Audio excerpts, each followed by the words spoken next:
Bismillahirrahmanirrahim. Assalamualaikum warahmatullahi wabarakatuh. Perkenalkan, nama saya Haidara Faradinka dengan NIM 12470500010.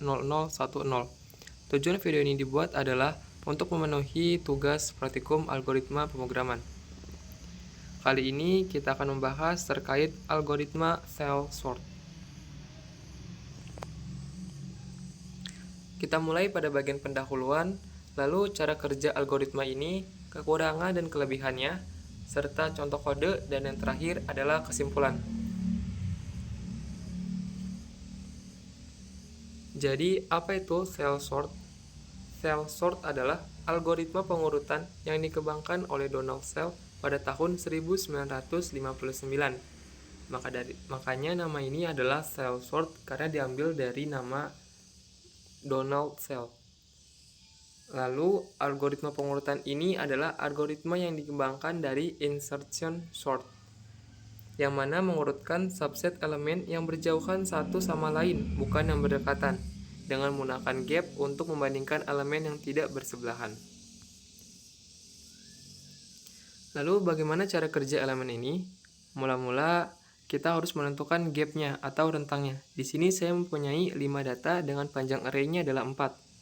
Biasanya untuk menentukan gap adalah panjang array dibagi 2, di mana saya mempunyai panjang array 4 dibagi 2 adalah 2.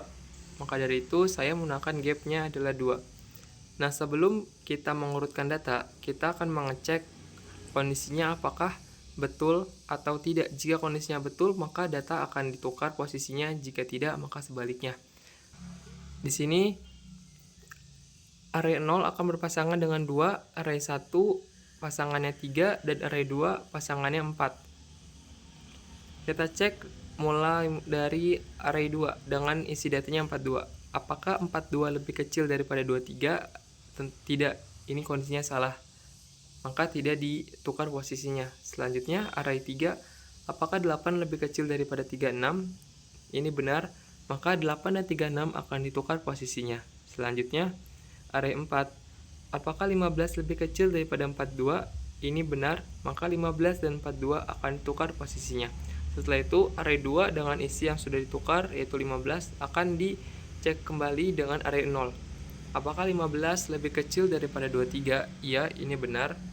Maka 15 ditukar dengan 23.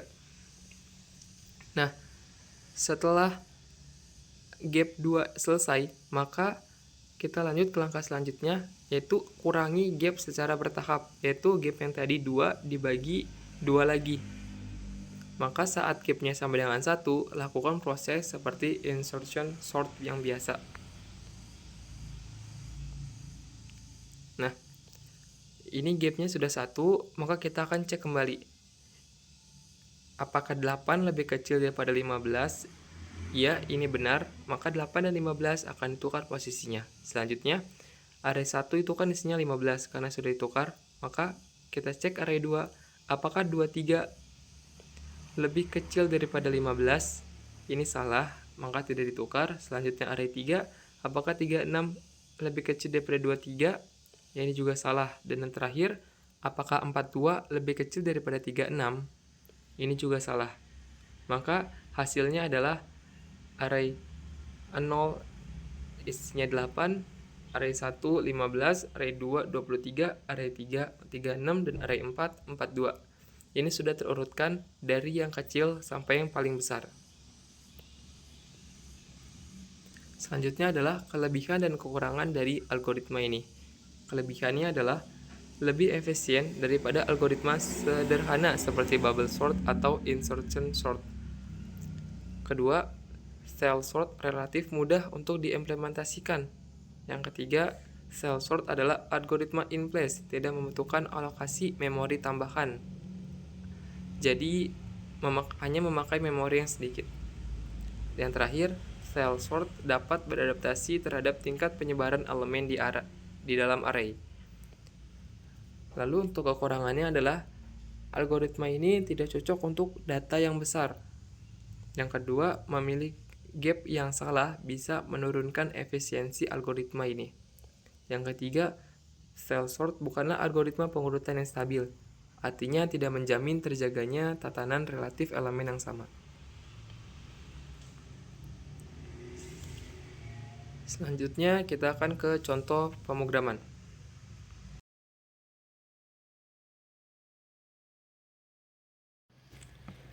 Baik, di sini sudah ada contoh pemrograman dari file sort dengan bahasa C++. Kita mulai dari header dan using namespace std, di mana ini digunakan untuk cout dan cin dan fungsi input output lainnya tanpa menulis std terus-menerus.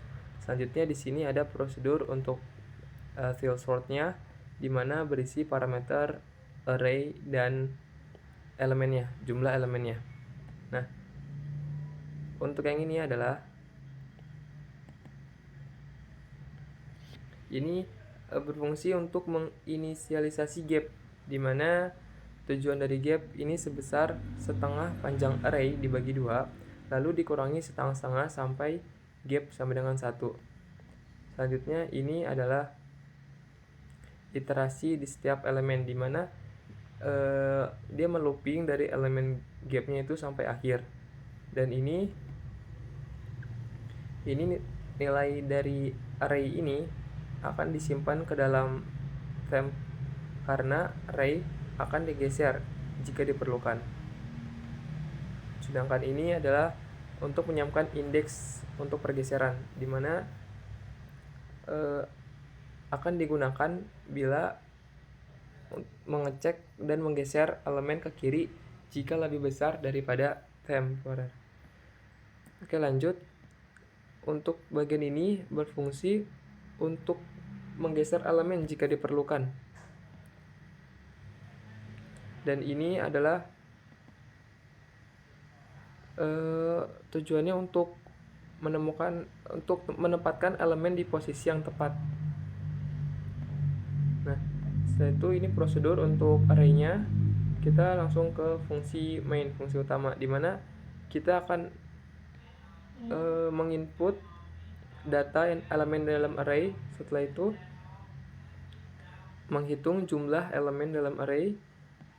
Kita ketik cout, isinya array sebelum diurutkan. Kita panggil prosedur print array. Kita panggil prosedur sort, lalu cout lagi array setelah diurutkan. Kita panggil prosedur array. Maka jika dirun akan array sebelum diurutkan 23, 36, 42, 8, 15, dan setelah diurutkan 8, 15, 23, 36. Baik, kita kembali ke PPT pada bagian kesimpulan. Di PPT. Jadi kesimpulan yang saya dapatkan adalah algoritma ini membandingkan elemen dengan jarak tertentu dengan gap dan mengecilkan jaraknya secara bertahap hingga seperti insertion sort.